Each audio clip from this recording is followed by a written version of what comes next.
네, 오늘은 1장 18절부터 25절까지 말씀입니다. 지난주에는 우리가 그 앞에 17절까지의 말씀을 상고했는데 아브라함과 다윗의 자손 예수 그리스도의 세계라는 것이 무엇을 의미하는가, 그 예수 그리스도의 세계에 들어갈 자들이 어떠한 신앙이어야 되는가, 이것을 중점적으로 설명을 드린 겁니다. 그리고서 오늘은 이제 18절부터 25절까지 이제 예수 그리스도께서 나셨는데 예수 그리스도가 성령으로 잉태하셨고 자기 백성을 저희 죄에서 구원할 자이시다. 그렇게 이제 말씀을 하시면 그것이 이제 주의 말씀이 이루어진 것이다. 그 핵심적인 내용이 이제 그러한 겁니다. 18절을 보면은 예수 그리스도의 나심은 이러하니라. 그 모친 마리아가 요셉과 정혼하고 동거하기 전에 성령으로 잉태된 것이 나타났더니, 마리아가 요셉과 정혼하고 동거하기 전에 성령으로 잉태된 것이 나타났다. 이제 이스라엘에서는 당시의 결혼 풍습이 정혼이라는 제도가 있는데, 정혼이라는 제도는 이제 오늘날 우리들로 말한다면 이제 약혼과 같은 것이고, 그렇게 하고 난 다음에 이제 1년 동안 함께 한 집에서 삽니다. 한 집에서 살되 한 방에 함께 자지는 않아요. 따로따로 살면서 이제 서로를 알아가고 하는 과정을 정혼 기간이라고 그러는 겁니다. 그게 정혼을 하고 동거하기 전이었다 이겁니다. 같이 이제 한 방에 자지 아니한 그때에 성령으로 잉태한 것이 나타났다. 그렇게 말씀하셨어요. 성령으로 잉태한 것이 나타났다.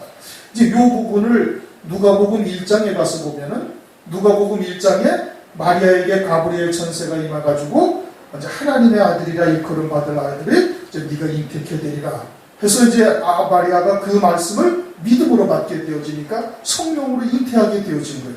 성령으로 잉태하자마자 즉각 어떻게 하느냐면은 엘리사벳에게로 갑니다. 세례 요한을 잉태한 사가랴의 대제사장의 아내인 엘리사벳에게 가가지고 거기서 석 달쯤 머무르다가 돌아와요. 그러니까 성령으로 잉태하자마자 하나님의 음성을 그렇게 천사를 통해서 듣자마자 바로 엘리사벳에게로 간 거예요. 엘리사벳은 그때 어떻게 됐어요? 세례 요한을 잉태한 지 6개월쯤 되어야 텐데, 나이 많고 늙어서 아이를 뵐 수 없다는 엘리사벳이 배가 막 불러온 겁니다. 6개월 되니까 배가 다 불러왔죠. 누가 봐도 아이를 가졌다는 것을 다 알게 되어지는 거예요. 그때 마리아가 엘리사벳에게로 가니까 엘리사벳의 배 속에 있던 세례 요한이 막 발로 차고 뛰놀고 난리가 난 거예요. 왜? 나의 주가 오셨다라는 것을 알고 있는 것이죠. 그래가지고 이제 하나님의 말씀을 믿은 네가 참으로 복되도다 라면서 이제 엘리사벳이 그렇게 마리아에게 이제 이야기하는 장면이 누가복음 1장에 쭉 있습니다. 그러면서 거기에서 3개월을 있다가 다시 돌아오는 거예요. 이제 엘리사벳이 9달이 됐으니까 이제 아이 낳을 때가 다 됐죠. 그러니까 이제 세례 요한 마리아가 이제 자기 이제 집으로 돌아오는데 요셉에게로 돌아왔어요. 그러니까 성령으로 그때는 이미 잉태한 지가 몇 달이 됐어요? 이제 석 달이 되어졌습니다. 석 달이 되어졌으니까 배가 봉긋하게 나와가지고 잉태된 것이 나타났다. 이제 이런 뜻인 겁니다. 그래가지고 이제 19절에 가만히 이제 끊고자 했다 이거. 성령으로 잉태하자마자 배가 확 불러온 것이 아니란 말이에요. 그러자마자 바로 엘리사벳에 가서 거기서 석 달을 있다가 왔는데 배가 불러가지고 온 거예요. 아니 그러니까 남의 집에 가가지고 한 석 달쯤 있다 오면서 배가 딱 불러오니까 요셉이 어떻게 생각을 했어요? 이건 다른 남자랑 자가지고서 아이를 배가지고 왔구나라고 생각할 수밖에 없게 되어져 있는 거다. 상황이 그렇게 되어지는 겁니다. 그때 이제 성령으로 잉태하였다. 또 요셉과 정혼하고 동거하기 전에 성령으로 잉태하였다. 성령으로 잉태하는 것이 누가복음 1장에서 이제 자세하게 설명을 하고 있습니다. 하나님의 말씀을 믿음으로 받으니 성령으로 말미암아 잉태하게 되어졌다라고 누가복음 1장에서 설명을 하고 있어요. 그것은 오늘날 우리들에게 무엇을 말씀하고 있는가? 오늘날 우리가 어떻게 생명을 잉태하고 그 생명이 자라가고 그 생명을 낳게 되는가, 이것을 우리에게 알려주시는 겁니다. 우리는 영원한 생명으로 사는 존재거든요. 지금 거듭난 자요 새 피조물이요 예수 그리스도 이름으로 세례를 받은 자가 되어졌으면 이제는 내가 사는 것이 아니라 내 안에 그리스도께서 사신 것과 같은 삶을 각자의 믿음의 분량에 따라 살아가고 있는 겁니다. 누구는 온전한 믿음으로 살아갈 수가 있고, 누구는 아직 어린아이와 같아서 온전치는 못하지만 때로는 넘어지고 실족하기도 하지만 나름대로 하나님의 말씀을 믿고 거듭난 자가 되어져서 그 말씀을 믿는 믿음으로 나름대로 열매를 맺어 살아가고 있는 거예요. 그렇게 어린아이와 같은 신앙, 청년과 같은 신앙, 또는 장로와 같은 신앙, 각각의 믿음에 따라서 하나님의 말씀을 믿는 믿음의 열매들이 맺어져 가는 겁니다. 그것이 우리에게 뭐가 잉태되는 거예요? 생명이 잉태되는 거예요. 그 생명이 자라가지고 우리의 믿음 안에서 이제 그것이 그 말씀을 믿는 믿음으로 열매들이 나타나게 되어지면 그 생명이 출생하게 되어지는 겁니다. 그것이 나의 생명이 되는 거예요. 그렇게 생명으로 풍성케 하시려고 예수께서 이 땅에 오신 것이죠. 그리고 오늘날 우리가 하나님의 말씀을 믿는 믿음으로 열매 맺는 삶을 살게 되어질 때 우리의 생명이 낳게 되어지는 것이고 생명이 풍성하게 되어진다. 영원한 생명이죠. 그것은 육신의 목숨과는 다른 거예요. 영원한 생명이 우리에게 풍성케 되게 하시기 위해서 예수님이 이 땅에 오셔가지고 십자가에서 피 흘려 죽으신 거예요. 요한복음 10장 10절의 말씀을 하고 있어요. 내가 세상에 온 것은 생명을 얻되 풍성히 얻게 하려 함이라. 생명을 풍성히 얻는다. 그럼 그 생명이라는 것이 결국은 뭐예요? 영원한 영광인 겁니다. 하늘나라에 하나님의 생명이요 하나님의 영광인 거거든요. 어떻게 우리가 이 땅에서 영생을 얻게 되어지는가? 이제 그것을 마리아가 예수 그리스도를 잉태하는 과정을 통해서 우리에게 계시해주고 있는 것이고, 두 번째는 성령으로 잉태하셨으니 남자의 후손이 아니다 이겁니다. 남자의 후손이 아니면 누구의 후손이에요? 여자의 후손이에요. 아담과 하와 이후로 이 세상의 모든 사람은 다 남자의 후손이에요. 그러나 예수님만이 여자의 후손이다. 그러니까 남자의 후손은 전부 다 아담으로 말미암아 거역의 씨를 다 안고 태어나는 거예요. 그러니까 죄 가운데 사는 자예요. 원죄라는 것을 벗어날 수가 없는 거예요. 그러나 예수님은 남자로 말미암아 잉태하신 분이 아니라 성령으로 하나님의 말씀을 통해서 잉태하신 분이니 그분은 죄가 없으시다 이겁니다. 죄가 없어요. 히브리서 9장 14절. 죄가 없으시다. 죄가 없으시니 그분으로 말미암아 우리의 죄를 대속하실 수가 있는 거예요. 그러면 우리가 죽는 것은 그것은 우리 자기 죄로 죽을 뿐이지 남의 죄를 위하여 죽을 존재가 못 되는 거예요. 자기가 먼저 죄인이니 자기가 죽어야 할 존재이니 자기가 죽어봐야 그건 자기 죄로 죽는 것이지 남의 죄를 위하여 죽을 수가 없는 거예요. 그러나 예수님은 원죄가 없으셔요. 죄가 없으시니 그분의 피로 말미암아 죄사함을 받을 수가 있음을 말씀을 하고 있는 겁니다. 그게 성령으로 잉태하셨다라는 말씀의 의미예요. 19절 우리 다 같이 한번 읽어보십시다. 시작. 그 남편 요셉은 의로운 사람이라 저를 드러내지 않고 가만히 끊고자 해. 요셉이 어떠한 사람이래? 의로운 자다 이겁니다. 당시에는 율법의 시대예요. 모세로 말미암아 준 10계명이야 모든 율법과 계명으로 유대인들이 다시 살아가고 있던 때인 거예요. 율법의 시대예요. 그런데 의로운 자라는 것은 율법을 철저히 다 지켜서 의로운 자라는 겁니까? 그 율법을 철저히 지키는 바리새인들을 주님은 뭐라고 해요? 회칠한 무덤, 독사의 새끼, 마귀의 자식, 어마어마한 지칭을 하시는 거예요. 율법에 흠이 없는 자들인데 로마서 3장 10절에 그래서 뭐라고 그래요? 율법으로 의에 이를 자는 하나도 없다. 의는 하나도 없다.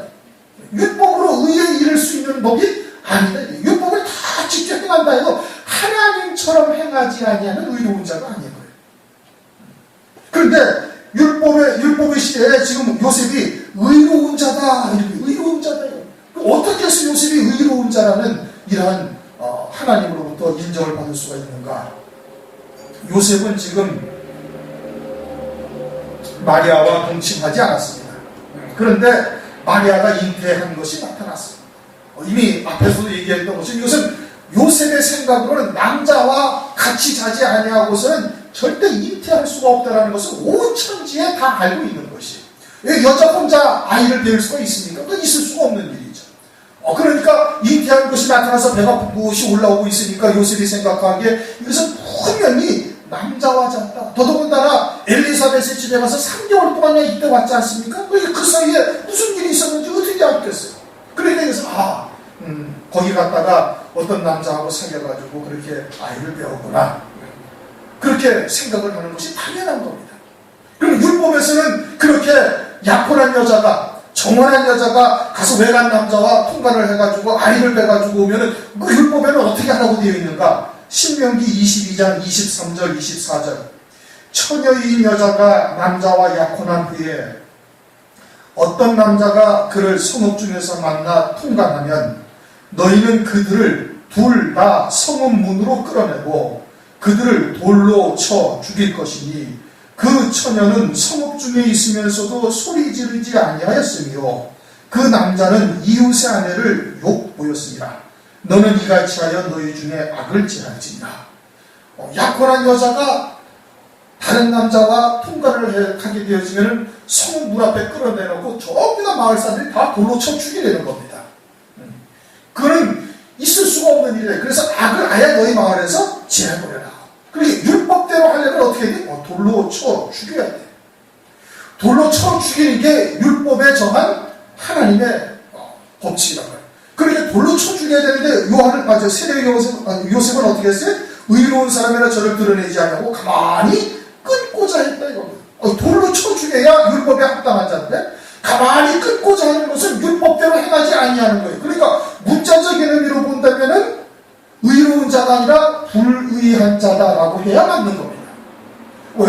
율법에는 돌로 쳐 죽이라고 그랬는데 돌로 쳐 죽이지 않냐고 가만히 끊고자 하였다 이겁니다. 당시에 율법이 유대 사회를 지배하는 하나님의 법이었던 거고, 그런데 그러한 하나님의 법을 어기고 가만히 끊고자 했는데, 그런데 하나님께서는 요셉을 뭐라고 그래? 의로운 사람이다 이렇게 말씀하고 있어요. 의롭다 이겁니다. 어떻게 해서 의로운가? 그것은 율법보다 더 높은 법을 알고 있기 때문에 그러는 거예요. 그것이 예수 그리스도의 이제 우리에게 말씀을 하고 있는 겁니다. 로마서 7장 10절 보면 살리는 법이다. 생명을 살리는, 생명에 이르게 한 그 계명이다. 율법이 어떠한 계명이라는 거예요? 정죄하고 죽이고 사망에 이르게 하는 법이 아니고 생명에 이르게 할 계명이라는 거예요. 율법이 생명에 이르게 하는 계명이다. 야고보서 1장 25절을 보면 자유하게 하는 온전한 율법을 들여다보고 있는 자는 이게 율법의 온전한 뜻을 깨닫고 있으면 율법에서 자유한 자가 되어진다 이겁니다. 이게 자유하는 온전한 율법이다 이겁니다. 율법을 유대인들은 정죄하는 법이요 또는 그것으로 갖다가 죄가 있다 없다 판별하는 그와 같은 법인 줄 알고 있는데 율법을 아주 온전히 깨닫게 되어지면 자유하는 자가 된다는 거예요. 자유하게 하는 온전한 율법을 들여다보고 있는 너희, 생명에 이르게 할 계명, 살리는 법이요 영의 법이다. 뒤에 와서 이제 다 그렇게 말씀을 하고 있는 겁니다. 더군다나 계시록 12장 1절을 보면 해를 입은 여자가 있는데 그 발 아래는 달이 있고, 해를 입었다라는 것은 진리의 빛 가운데 있다는 얘기입니다. 진리 안에 있는 자, 마지막 때 금초대 교회가 해를 입은 여자와 마찬가지가 되죠. 금초대 교회는 반드시 어떻게 해야 되는가? 달을 발로 밟고 있어야 되는 거예요. 어둠을 비추는 달이죠. 달은 어둠을 비추는 달. 어둠을 비춘다는 것은 죄 가운데 있는 하나님의 백성들이 그 빛을 보고서 회개하여 돌이켜 하나님의 자녀다운 삶을 살 수 있게 하는 것이 율법의 역할이에요. 죄가 무엇인지를 깨닫게 하는 것이 율법의 역할이에요. 그것으로 정죄하고 죽이는 것이 아니라 죄를 깨닫게 해서 돌이켜 회개케 하는 것이 율법의 역할인 거다 이겁니다. 그런데 진리 안에 있는 자는 그 발로 달을 딱 밟고 있어야 돼요. 그렇게 죄 가운데 있어서는 안 돼요. 죄를 뛰어넘어서 하나님께서 율법을 주신 뜻이 무엇인지를 알고 있어야 되는 거예요. 그것이 살리는 생명의 법이요 영의 법이요 자유하게 하는 온전한 율법이라는 것을 깨달을 수가 있어야 된다 이겁니다. 율법의 본질이 뭐냐? 율법의 본질은 사랑인 거예요. 마태복음 22장 37절 38절 네 마음을 다하고 목숨을 다하고 뜻을 다하여 주 너희 하나님을 사랑하셨으니 이것이 크고 첫째 되는 계명이요 둘째는 그와 같으니 내 이웃을 내 몸과 같이 사랑하라. 어떤 율법사가 율법의 가장 큰 계명이 뭡니까? 라고 주님에게 물으니까 주님께서 하신 말씀이 하나님을 사랑하려는 것이고 네 이웃을 네 몸과 같이 사랑하려는 거예요. 율법의 핵심은 뭐예요? 사랑인 거예요. 그러니까 요셉이 마리아를 사랑한 거예요. 율법대로 돌로 쳐 죽이지 않냐고 가만히 끊고자 했다. 그래 그러면은 돌아가서 내가 다른 남자와 함께 잠자리를 같이 해가지고 이것이 임신한 것을 요셉이 알고 그것을 잘못한 것을 깨닫고 돌이켜서 회개하여 돌이키게 하기 위한 그러한 요셉의 사랑을 깨닫게 하기 위해서 그렇게 가만히 끌고자 했다 이겁니다. 조용하게 그러면 마리아가 돌아가가지고서는 회개하고 돌이킬 것이 아닌가. 그것이 그 영혼을 진정으로 사랑하는 거예요. 율법의 핵심이 뭐라고 했어요? 사랑이다 이겁니다. 마리아의 영혼을 사랑하는 것이다.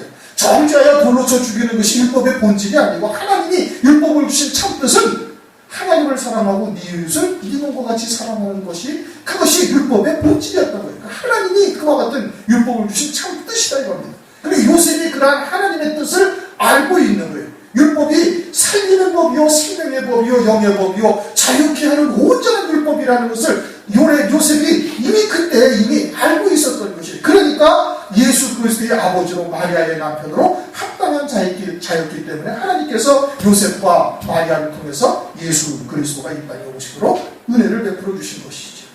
그것이 요셉이 의로운 자다 이겁니다. 온전한 사랑으로 사랑을 베풀고 있는 것이다 이겁니다. 율법을 주신 하나님의 참뜻이 무엇인지를 다 알고 있는 요셉이다 이겁니다. 그래서 의로운 자다 이겁니다. 그래서 저를 드러내지 아니하고 가만히 끊고자 하였다. 그러면 이제 오늘날 우리들은 구약의 핵심도 사랑이고 신약의 핵심도 뭐예요? 사랑이에요. 사랑이죠. 주님이 우리를 이처럼 사랑하사 당신의 목숨까지 버리시기까지 우리를 사랑하신 하나님의 사랑이다. 하나님은 사랑이시다. 사랑인 거예요. 그럼 우리도 형제들이나 이웃들을 대할 때 그 영혼을 사랑하는 영원한 사랑, 그 아가페적인 사랑으로 사랑을 하여야 그것이 합당한 겁니다. 그런데 우리도 구약의 유대인들처럼 정죄하고 죄를 비판하고 그런 것은 누구나 다 할 수 있어요. 누구나 다 하고 그 쉬운 일이에요. 그러나 그 영혼을 사랑해서 그를 돌이키게 하는 그와 같은 사랑을 하는 것은 절대 쉽지 않은 일인 겁니다. 그러니 성령으로 충만함을 입게 되어지고 하나님의 진리의 사랑으로 우리가 온전히 녹아진 자가 되어지면 우리도 그와 같은 사랑을 베풀어 줄 수가 있는 것이죠. 그렇게 되어져야 그것이 온전한 그리스도인이요 또 하나님께 합당한 자가 되어지는 겁니다. 그러니 베드로전서 4장 8절 무엇보다도 열심으로 사랑할지니 사랑은 허다한 죄를 덮느니라. 그렇게 말씀을 하고 있는 것이죠. 남편 요셉은 의로운 사람이라. 왜 의로운 사람이? 하나님의 사랑으로 사랑을 하고 있기 때문에 그러는 것이. 그래서 가만히 끊고자 하여 20절 이 일을 생각할 때에 주의 사자가 현몽하여 가로되 다윗의 자손 요셉아 네 아내 마리아 데려오기를 무서워 말라 저에게 잉태된 자는 성령으로 된 것이니. 그러자 이제 하나님께서 요셉에게 그 자초지종을 쭉 설명을 해주렵니다. 하나님을 온전히 깨닫고 있는 요셉이니 그러한 하나님의 뜻을 깨닫자 어떻게? 즉각 순종하는 겁니다. 이것이 이제는 그리스도께서 이 땅에 오시기 위한 또 하나님의 말씀에 그 이사야서 7장 14절에 그 말씀을 이루려 하려는 것을 요셉이 딱 깨닫게 되어져서 그래서 마리아 대교를 데려오기를 무서워하지 않냐고 두려워하지 않냐고 즉각 데려오는 것이죠. 그런데 이제 20절에도 다윗의 자손 요셉이라고 말씀하고 있죠. 마태복음 1장 1절에도 아브라함과 다윗의 자손 예수 그리스도. 그러면 여기서의 다윗의 자손은 무엇을 말하는 거예요? 마태복음 1장의 아브라함과 다윗의 자손 예수 그리스도는 그것은 아브라함과 다윗에게 하신 언약이 그리스도 안에서 대대 후손으로 이어지는 언약이 그리스도 안에서 이어지고 있음을 말씀을 하고 있는 것이고 여기서의 다윗의 자손 요셉이라는 것은 순수한 다윗의 혈통적 자손이에요. 다윗이 왕이 되어져서 그 이스라엘이라는 나라가 계속 왕국으로 이어져 왔으면 그 다윗의 미를 이어받아서 왕이 되었을 자손 요셉이다 이런 뜻입니다. 그러니까 그냥 혈통적 자손으로서의 다윗의 자손을 말씀을 하고 있는 것이에요. 21절 아들을 낳으리니 이름을 예수라 하라. 이는 그가 자기 백성을 저희 죄에서 구원할 자시라. 예수 그리스도가 어떠한 분이라는 거예요? 자기 백성을 저희 죄에서 구원할 자신이라 이겁니다. 죄를 사해 주시는 구속하시는 분이시다 이겁니다. 지옥에서 천당 가게 하는 분이라고 성경에 나와 있는 곳은 단 한 군데도 없습니다. 죄 사함의 구속을 우리에게 베풀어 주시는 분이라고 말씀을 하고 있는 거예요. 죄에서 구원할 자이십니다. 그렇게 말씀을 하고 있는 거예요. 그래서 마가복음 16장 16절에 보면 믿고 세례를 받은 사람은 구원을 얻을 것이요 믿지 않는 사람은 정죄를 받으리라. 안 믿는 사람은 지옥 간다는 것이 아니라 어떻게 된다? 정죄를 받는다고 말씀을 하고 있어요. 사도행전 2장 38절 너희가 회개하여 각각 예수 그리스도 이름으로 세례를 받고 죄 사함을 얻으라. 그리하면 성령을 선물로 받으리니. 예수 그리스도 이름으로 세례를 받으면 어떻게 된다는 거예요? 죄 사함을 받는다는 거예요. 그래서 자기 백성을 저희 죄에서 구원하실 자다. 저희 죄에서 구원하실 자다라고 그렇게 말씀을 하고 있는 겁니다. 그래서 요한복음 13장 10절을 보면은 이미 목욕한 자는 발밖에 씻을 필요가 없느니라. 온 몸이 다 깨끗하니라. 너희가 깨끗하나 다는 아니라. 그래서 목욕한 자다 이겁니다. 목욕한 자는 발만 씻는 거예요. 죄사함을 받는 것이 뭐 하는 거예요? 발을 씻는 거예요. 예수 그리스도를 믿고 죄사함 받는다는 것은 우리가 이 땅에서 발을 씻는 것과 같고 우리는 이미 어떠하다? 온 몸이 깨끗한 자다. 목욕한 자다 이겁니다. 그러나 다는 아니라 하는 것은 누구를 말하는 거예요? 예수님의 제자 중에 가롯 유다를 말하는 거예요. 그는 목욕한 자가 아니다 이거예요. 그는 목욕한 자가 아니고 그는 깨끗한 자가 아니고 그는 발을 씻을 수 없는 자예요. 그러니까 여기서 말씀하시는 자기 백성에 들지 아니하는 자다. 자기 백성은 깨끗한 자요, 온몸이 다 목욕한 자요, 깨끗한 자요. 그들은 예수를 믿고 죄사함을 받을 자들이다 이겁니다. 그들이 누구라고요? 자기 백성이라는 거예요. 자기 백성. 그리고 가룟 유다는 자기 백성이 아니다 이런 뜻인 겁니다. 자기 백성이 따로 있는 것이고 자기 백성들을 위하여 예수께서 이 땅에 오셔서 십자가 위에서 피 흘려 죽으신 것이 모든 인류를 위해서 피 흘려 죽으신 것이 아니고 그것이 아니고 자기 백성들을 위해서 이 땅에 오셔가지고 피 흘려 죽으셨다 이겁니다. 그래서 자기 백성들의 죄를 구속하실 자라고 지금 말씀하고 예수 그리스도가 누구냐? 자기 백성들을 저희 죄에서 구속하시는 분이라고 딱 정확하게 말씀을 하고 있는 거예요. 그 자기 백성들은 누구예요? 온몸이 깨끗한 자요, 목욕한 자다 이겁니다. 그들의 발을 씻어주시려고 이 땅에 오신 거예요. 그래서 요한복음 13장에 예수님의 제자들의 발을 씻겨주는 거예요. 당신께서 십자가 위에서 피 흘려 죽으시는 이유가 무엇인지 그것을 정확하게 설명을 해주고 있다 이겁니다. 거기에 자기 백성들이 있는 거예요. 요한복음 13장 1절에도 세상에 있는 자기 사람들을 사랑하시되 자기 사람들이 있다는 겁니다. 자기 사람들이 있다는 거예요. 요한복음 17장 6절 세상 중에서 내게 주신 사람들에게 하나님 아버지께서 예수님에게 주신 하나님의 백성들이 따로 있는 거예요. 그들이 누구예요? 로마서 8장 29절 미리 아신 자들.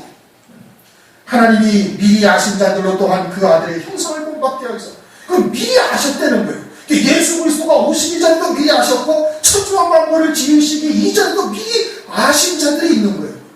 그게 누구예요? 그게 자기 백성들이에요. 그들은 어떠한 자들이에요? 주께서 생명으로 그들을 낳은 자들이에요. 요한일서 5장 1절 예수께서 그리스도이심을 믿는 자마다 하나님께로서 낳은 자는 하나님이 낳으셨다는 거예요. 출생하셨다 이겁니다. 그들만이 예수를 그리스도로 믿는 거예요. 가룟 유다는 예수님을 주님이라고 부른 적이 있어요? 없어요? 한 번도 없어요. 선생님이라고 불렀죠. 주님이라고 부르지 않아요. 그러나 베드로는 주는 그리스도시요 살아계신 하나님의 아들이다. 아주 당당하게 고백하잖아요. 그는 왜 그렇게 고백할 수가 있어요? 하나님으로부터 낳으신 자이기 때문에. 무엇으로 낳았어요? 생명으로 낳은 자들이에요. 그들이 누구예요? 그들이 자기 백성들이에요. 그들이 목욕한 자예요. 깨끗한 자다 이겁니다. 이미 창세전에 그리스도 안에서 구속하실 뜻을 이미 정하신 거예요. 에베소서 1장 4절. 그리고 아담이 범죄하자마자 멜기세덱으로 말미암아 그에게 가죽옷을 지어 입히셔서 이미 산자될 것을 창세전부터 예정하시고 그들을 산자되게 하신 것이고 그리고 그렇게 산자될 하나님의 생명으로 낳은 자들을 전부 다 이 땅에 산자로서 아담의 후손으로서 이 땅에 보내심을 받은 겁니다. 그 가운데 우리들이 있는 거예요. 그래서 히브리서 2장 11절 거룩하게 하시는 자와 거룩함을 입은 자들이 다 하나에서 나온 자예요.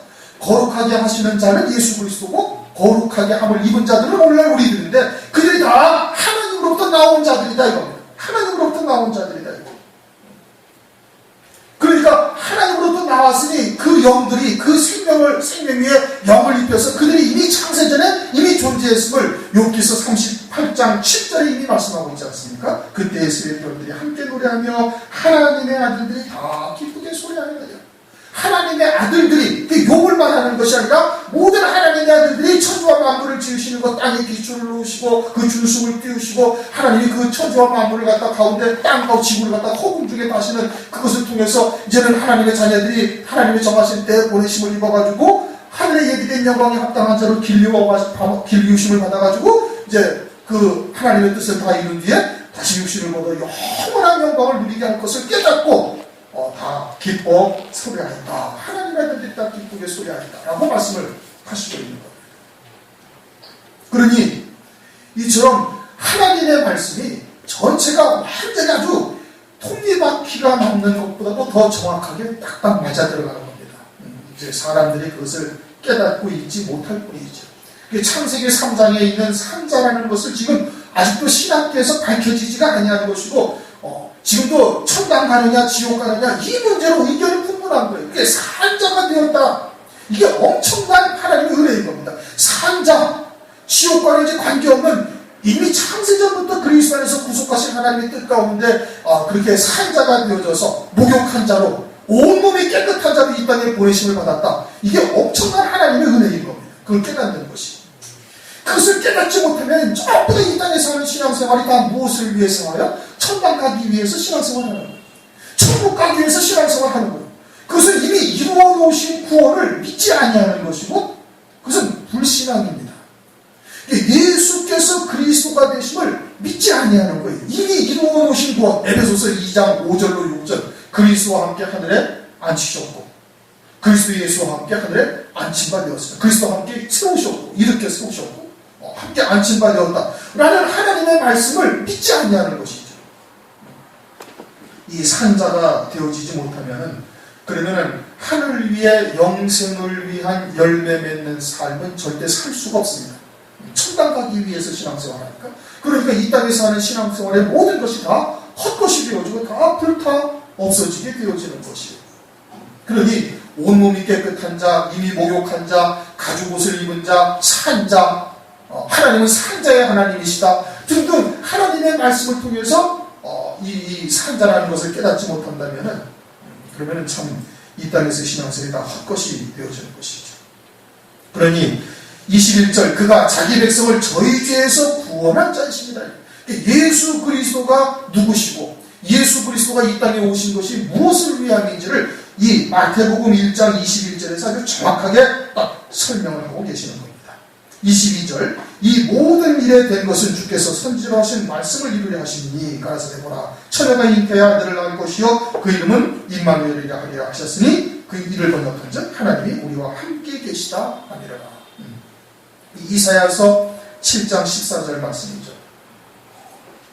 그래서 그 말씀이 이루어졌다 이겁니다. 그래서 하나님이 우리와 함께 하시다. 성자 하나님께서 육신을 입고 오셔가지고 우리와 함께 하심을 지금 말씀을 하고 있는 겁니다. 그래서 그 약속의 말씀이 성취되었다 이런 뜻인 겁니다. 아브라함에게 창세기 18장에서도 말씀하셨죠. 기한이 이르면은 내가 네게로 돌아오리니 사라에게 아들이 있으리라. 사라에게 아들이 있을 것은 장차 기한이 되어지면은 하나님께서 이 땅에 오실 것에 대한 약속의 표징인 것이에요. 그래가지고 주님이 이 땅에 오셨어요. 이사야서 7장 14절 말씀처럼 그렇게 오셨어요. 그렇게 오신 것은 또 그럼 무엇을 말하는 거예요? 이제는 영적인 모든 하나님의 자녀들, 아브라함의 혈통적 유대인들뿐만이 아니라 영적인 모든 하나님의 자녀들, 즉 아브라함과 다윗의 자손 예수 그리스도 안에서 하나님의 모든 자녀들에게 하나님께서 이루시고자 하는 모든 언약의 말씀들이 반드시 성취되어질 것에 대한 보증이 예수 그리스도가 되시는 겁니다. 유대인들에게 이삭이 등장하는 것은, 이삭이 태어난 것은 그것은 그 하나님의 약속의 말씀이 성취되기 위한 표적이었던 것처럼 아브라함에게 하셨던 것이. 그래서 실제 유대인들에게 그렇게 표적이 이루어졌죠. 말씀대로 이루어졌죠. 왕들이 나오기도 하고 가나안 땅을 얻기도 하고 바다의 모래처럼 이스라엘 백성들이 번성하게 되어졌어요. 그래서 그것이 육신적 이스라엘 백성들에게 말씀대로 그대로 성취되어진 것처럼 아브라함과 다윗의 자손 예수 그리스도 안에서 하신 모든 언약이 그리스도가 이 땅에 오심으로 말미암아서 우리에게도 반드시 이루어질 것이라는 표적이다 이겁니다. 그러면 오늘날 우리들에게 그와 같은 하나님의 언약의 말씀, 소금 언약과 같은 영원히 변치 않을 언약의 말씀이 우리에게 있다면 그 말씀은 반드시 그리스도 안에서 이루어지는 거예요. 고린도전서에도 말씀합니다. 그리스도 안에서 얼마든지 예다 이겁니다. 모든 하나님의 약속은 그리스도 안에서 얼마든지 예다 이겁니다. 그러니 아브라함을 통해서 이루실 장차 천년왕국에서 이루실 그 모든 언약의 말씀을 우리가 믿고 있다면 그 말씀이 반드시 내게 그리스도 안에서 이루어질 것을 그리스도께서 이 땅에 오심으로 말미암아 확증해 놓으신 것이다 이겁니다. 이삭이 나타나서 혈통적 유대인들에게 이 땅에서 보여진 것과 똑같이 우리에게도 그렇게 이루어질 것을 말씀을 하고 있는 거예요. 그래서 말씀을 이루려 하시니 라고 22절에 말씀을 하고 있는 거예요. 모든 일에 된 것은 주께서 선전하신 말씀을 이루려 하시니. 그럼 오늘날 우리들에게도 그대로 말씀이 이루어지게 될 것을 그리스도를 통해서 말씀하고 있는 겁니다. 24절 요셉이 잠을 깨어 일어나서 주의 사자의 본부들을 향하여 그 아내를 데려왔으나 요셉이 이제 잠자는 중에 이상 중에 현몽하여 이제 하나님께서 이제 이렇게 알려주신 것이죠, 그렇죠? 그래서 실제 잠을 자다가 깨어난 거예요. 그런데 그것을 성경에 기록하신 이유는 뭐냐면 그와 같이 요셉이 그 부분에 대해서 어둠 속에 갇혀 잠을 자는 신앙 상태였으나 이제는 깨어 일어난 자가 되었음을 말하는 겁니다. 진리의 빛 가운데 있는 자요, 낮의 자녀요, 빛의 자녀가 되어졌음을 말하는 겁니다. 그처럼 오늘날 우리들도 하나님의 진리의 말씀을 들을 때 우리가 온전히 깨어있는 자가 되어지는 거예요. 어둠 속에 있는 자에게서 어둠 속에서 벗어날 수 있는 길은 뭐예요? 진리의 말씀을 듣고 진리의 말씀을 믿음으로 받게 되어질 때 이처럼 깨어 일어나는 자가 되어짐을 말씀하고 있는 것이죠. 그래서 요셉이 잠을 깨어 일어나서 주의 사자를 본부대로 행하여 그 아내를 데려왔으나 25절 아들을 낳기까지 동침치 아니하더니 나오매 이름을 예수라 하니라. 여기서는 그냥 아들을 낳기까지 동침치 아니하였다. 그래서 천주교에서는 이것을 가지고 뭐라고 말하냐면 그 뒤에 아들도 쭉 있죠. 마태복음 13장 55절을 보면은 이는 그 목수의 아들이 아니냐, 그 모친은 마리아, 그 형제들은 야고보, 요셉, 시몬, 유다라 하지 않아요. 야고보, 요셉, 시몬, 유다라는 형제가 그 밑으로 또 있습니다. 그래서 아들을 낳기까지 동침치 아니했다 해가지고서는 마리아가 그 나머지 야고보, 요셉, 시몬, 유다를 낳을 때까지도 계속 요셉과 동침하지 아니했다라고 해석을 해버리는 거예요. 아들을 낳기까지 동침치 아니하였다 하니까 그 뒤에 낳았던 아들들도 전부 다 동정녀 마리아로 낳은 아들이다 라고 이야기를 해서 이 마리아가 성모다 이겁니다. 만약에 그럼 그 주장이 맞다면은 그 뒤에 낳았던 요셉, 야고보, 요셉, 시몬, 유다도 원죄가 없는 사람들이에요. 그렇죠? 만약에 천주교에서 말하는 그러한 주장이 맞다면은 그럼 그리스도만 성령으로 잉태한 것이 아니고 나머지도 전부 다 성령으로 잉태해가지고 동정녀다 이거예요. 마리아는 영원히 동정녀라는 거예요. 처녀로 아들을 낳다가 처녀로 죽었다는 겁니다. 그래서 그녀를 성모라고 이야기를 하는 거예요. 그래가지고 아주 여왕의 자리까지 지금 올려놓고 앉아있는 겁니다. 그래서 마리아한테 기도하고 마리아의 이름으로 기도하고 마리아에게 동성을 쓰고 그 앞에서 절하고 그렇게 기도하고 있는 거예요. 그 이유가 뭐예요? 그 나머지 아이들도 마태복음 13장 55절에 있는 야고보, 요셉, 시몬, 유다도 전부 다 동정녀로 나왔다는 거예요. 남자와 관계를 갖지 않고 동정녀로 나와가지고 이 마리아는 영원히 동정녀다 이겁니다. 그러면 이 사람들도 원죄가 없어요. 그렇죠? 그럼 그 사람들도 다 그리스도가 될 수 있다는 얘기입니다. 그러니까 말이 되는 소리 아니에요? 말도 안 되는 소리를 하고 있는 거예요. 그러니까 스테판 성경, 원어 성경에 스테판 사본이 있는데 스테판 사본에는 여기에 뭐라고 기록이 되어 있냐면 첫 아들을 낳기까지는 첫 아들을 낳기까지 동침치 아니하더니 나음의 이름을 예수라. 그럼 첫 아들만 성령으로 잉태한 것이고 나머지 마태복음 13장 55절에 말씀하고 있는 야고보, 요셉, 시몬, 유다는 어떻게 됐다는 거예요? 이건 요셉과 마리아가 동침해서 낳은 아들들이라는 뜻이에요. 그래서 예수만 그리스도가 되시는 겁니다. 예수 그리스도만 원죄가 없으신 거예요. 그러니까 마리아가 영원한 동정녀가 아니었고 그 나머지 아이들은 다 마리아와 요셉과 사이에 낳은 남자의 후손들이고 그리스도만이 여자의 후손으로서 원죄 없으신 영원한 하나님의 아들이 되시는 겁니다. 그리고는 마리아는 영원한 동정녀가 아니고 남자와 요셉과 관계를 해서 그래서 낳은 아들들이 나온 것이에요.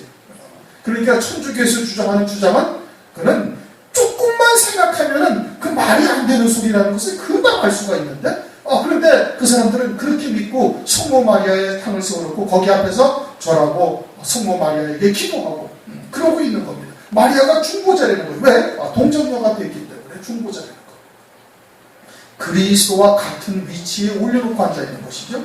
그래서 그 이유는 뭐예요? 그리스도의 신성을 끌어내리는 거예요. 그리고는 교황의 그냥 그 권위를 갖다가 더 높이기 위해서 마치 교황과 그리스도, 예수 그리스도와 비슷한 수준에 올려놓기 위해서 그와 같은 성경에서 빼는 일들을 하는 겁니다. 거기뿐만이 아니라 요한일서 5장 7절, 8절도 바꿔놓았고 빼버렸고 여러 가지 일들을 하고 있는데 우리나라에서는 그저 성경을 갖다가 전부 다 하나로 통일해가지고 이 사본 이거 아일랜드 사본 이거 하나 가지고서 다 번역을 해가지고 모든 교회가 보고 있으니까 그게 잘못 보고 있는 거예요. 마태복음 24장에서도 아들도 재림하시는 날을 하나님 아버지만 하고 천사도 모르고 아들도 모르고 오직 아버지만 하시느니라. 아들도 모르고라는 단어가 있어요? 없어요? 사실 그렇지가 않아요. 이건 스테반 성경에는 아들도 모르고라는 단어가 없는데 그것은 또 집어넣는 거예요. 여기서는 첫 아들이라는 첫 자를 빼버리고 거기서는 집어넣고 요한일서 5장 7절을 완전히 빼버리고 그리고는 6장 7절 8절을 갖다가 뒤섞어가지고 늘려가지고 만들어 놓고 이런 어처구니 없는 일들을 벌려놓고 있는 것이 삼위일체 하나님을 부정하기 위해서 그따위 짓거리를 하고 있는 거예요. 25절은 첫 아들을 낳기까지 동침치 아니하더니 나음의 이름을 예수라 하니라. 그리고 나머지 아들들은 다 요셉이 아버지고 남자의 후손이고 죄에 있는 사람들이다. 이것을 이제 정확하게 우리가 알고 있어야 되는 겁니다. 성령으로 잉태한 것이 무엇을 의미하는가? 그것은 여자의 후손이라는 것이고 그것은 우리들도 어떻게 하여야 예수의 생명으로 사는지를 말씀을 하고 있는 거예요. 요셉이 의로운 사람이라는 것은 뭐예요? 율법에 의해서 의로운 사람이라는 것이 아니라 율법보다 더 높은 법, 오늘날로 말하면 이제 예수 그리스도 안에서 참빛이 비추인 그와 같은 상태인 것을 말하는 거예요. 하나님의 온전하신 뜻이 무엇인지를 알고 있는 거예요. 노아가 왜 의로운 자예요? 하나님의 온전하신 뜻을 알고 있고 믿음으로 하나가 되어졌기 때문에 의로운 자예요. 애국이 어떻게 하나님과 동행을 해? 하나님의 온전하신 뜻을 알고 있기 때문에 그러는 거예요. 오늘날 어떻게 의로운 자가 돼요? 하나님의 온전하신 사랑의 뜻을 알고 믿음으로 하나가 되어졌으면 그게 의로운 자예요. 하나님의 말씀을 믿으니 의로운 자다. 하나님의 말씀을 믿는다는 것이 단순히 문자적인 말씀을 믿는다는 것이 아니라 그 이면에 있는 하나님의 온전한 뜻을 깨닫고 믿고 있는 자가 그게 의로운 자다. 아브라함이 여호와를 믿으면 이를 그의 의로 여겼더라. 하나님의 말씀을 믿는 것이에요. 그것이 의로운 자다 이겁니다. 그 다음에는 예수 그리스도가 누구시냐? 그는 자기 백성을 저희 죄에서 구원할 자예요. 자기 백성이 반드시 있는 거예요. 그들은 누구냐? 그들은 모욕한 자요, 온몸이 깨끗한 자요. 그들은 산 자다. 그는 창세전에 이미 그리스도 안에서 구속하실 뜻을 이미 정하신 자인데 그럼 모든 인류가 그러냐? 그렇지 않다. 이게 가론 유다가 그는 아니다 이거예요. 그는 자기 백성이 아니에요. 하나님의 생명으로 나온 자가 아니다 이겁니다. 그것이 정확하게 성경을 통해서 구별이 되어야 되는 것입니다. 오늘 마태복음 1장 18절부터 25절까지 말씀을 선포했습니다. 통속을